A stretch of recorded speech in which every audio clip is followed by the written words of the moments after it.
3 million साल पहले जब धरती पर इंसानों के पहले ग्रुप्स दिखने लगे थे, हमारा मेन कैरेक्टर भी उन्हीं में से एक था।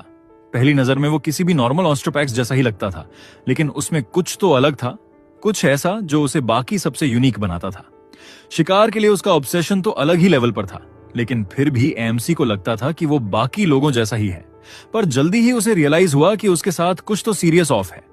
जहां उसके आसपास के लोग धीरे धीरे बूढ़े हो रहे थे, कमजोर पड़ रहे थे और फिर मर जाते थे, वो कभी मरता ही नहीं था ब्रो।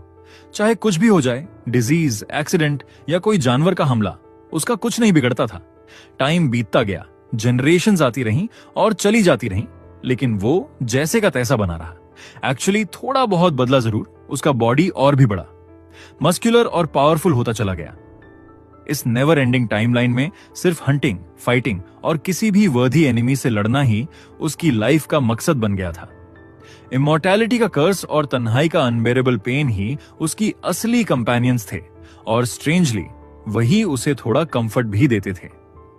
करीब 3 मिलियन सालों तक वो यूं ही जीता रहा। हर दिन उसके बॉडी में नया एवोल्यूशन होता, उसकी स्ट्रेंथ नेक्स्ट लेवल पर पहुंचती गई।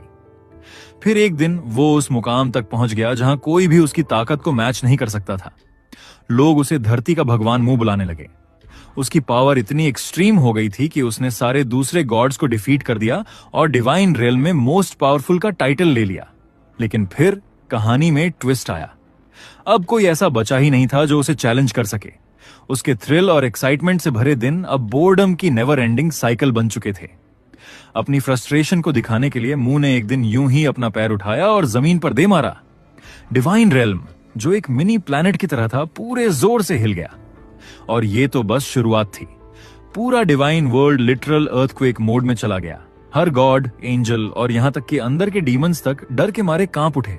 ऑफ कोर्स ये पहली बार नहीं था जब मुंह ने ऐसा स्टंट किया हो, लेकिन अब कुछ देवता ऐसे भी थे जो डेली इस काइंड ऑफ ट्रेमर्स से तंग आ चुके थे।